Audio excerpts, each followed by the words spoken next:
On est là parce qu'on fait ça pour du monde. On fait ça pour des individus, on fait ça pour la collectivité. On fait ça parce que c'est important qu'on continue à vivre, qu'on fasse vivre les gens dignement. Pouvez-vous croire qu'on est en train de supplier le gouvernement de nous donner de l'argent pour faire ça?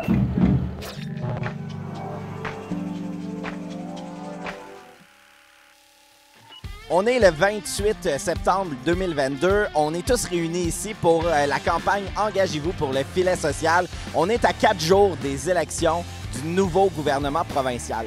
Et si on s'est rassemblés ici, tout le mouvement communautaire autonome, c'est en fait pour réclamer des changements. Des changements parce que les organismes communautaires autonomes ont besoin de 460 millions de rehaussements de leur financement à la mission. On a besoin aussi au Québec d'un filet social fort. On a besoin que le gouvernement investisse massivement dans les services publics et dans les programmes sociaux. Donc, c'est sous un air festif qu'on a décidé d'être toutes et tous ensemble. Des 4 coins du Québec, il y a 10 régions qui se sont donné rendez-vous à Montréal pour justement revendiquer.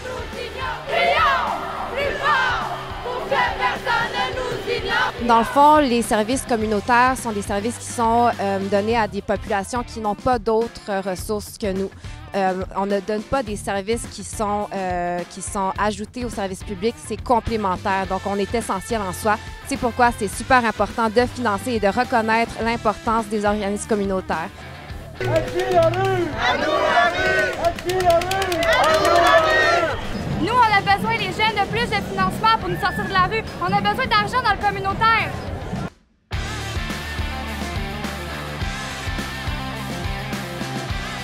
Je vais vous demander, pendant qu'on continue à marcher, d'aller trouver une personne puis de lui demander d'où elle vient, quel travail elle fait, dans quel milieu elle est. Moi, je suis impliqué depuis que j'ai 17 ans dans le milieu communautaire et j'avais jamais pris le temps de dire bonjour à quelqu'un que je connaissais pas dans la manifestation.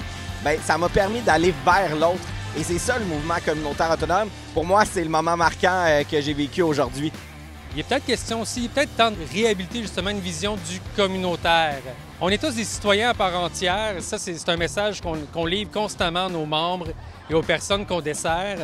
Puis en fait, l'aide, plus souvent qu'autrement aussi, bien, elle peut venir de tout un chacun aussi, là. Alors, le chacun pour soi est peut-être en train de nous conduire à la ruine d'une certaine façon. Si on veut changer le monde, bien, on peut commencer tout simplement en s'intéressant à nos voisins, aux gens qui nous sont proches, puis voilà, à la communauté finalement. On recule pas! On avance! On avance! On recule pas! Chaque année, les organismes d'action communautaire autonome partout au Québec viennent en aide à des centaines de milliers de personnes en décrochage scolaire, en itinérance, en sécurité alimentaire, en défense de droits, en santé mentale. On est le dernier maillon de notre filet social. Puis sérieux, on peut pas faire ça tout seul. J'ai envie de dire au prochain gouvernement, l'action communautaire autonome, c'est un investissement. Et le pire, c'est que vous le savez. On est à un moment où c'est le temps probablement de réfléchir sur un nouveau modèle, sur une nouvelle approche, sur une réflexion sur qu'est-ce qui est nécessaire, qu'est-ce qui nous apparaît important comme collectivité ou comme nation. On est encore une fois dans un coin de rue symbolique. On a des tueurs à bureau autour de nous. On leur crie « Ah! Ah!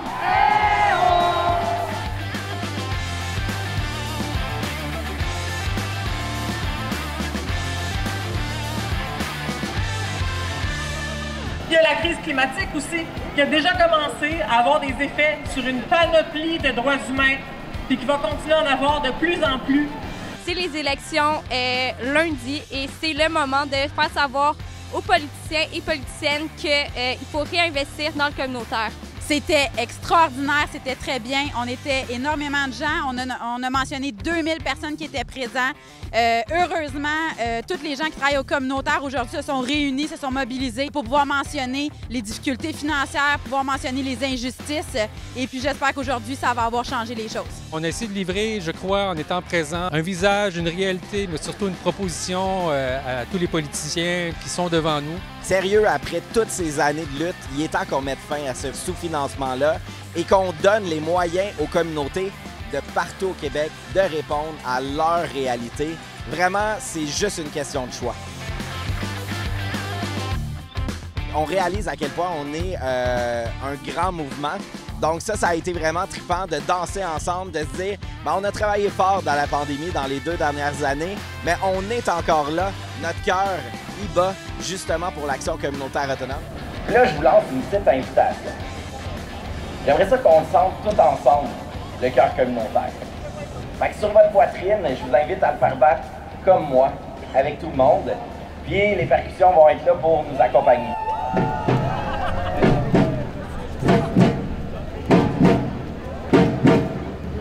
Le cœur du communautaire, c'est vous. Le cœur du communautaire, c'est les gens pour qui vous travaillez. Je veux que vous preniez un moment pour penser à des personnes qui vous ont marqué dans votre parcours. Ça peut être des collègues que vous avez dit « Wow, cette personne-là a du cœur au ventre ». Ça peut être des gens pour qui vous travaillez, que vous dites « Wow, cette personne-là me donne le goût de travailler encore plus fort, même si je sais que c'est difficile, que je suis tannée, que je suis payée comme des pinottes. » Rappelez-vous de ces personnes-là, parce que c'est eux qui vont nous donner l'énergie. C'est pas le gouvernement qui nous donne l'énergie de continuer. C'est les personnes pour qui on travaille. C'est les gens qui sont autour de nous. Fait que moi, je suis tannée qu'on nous demande d'être résilients, mais ce qu'on fait, c'est indispensable.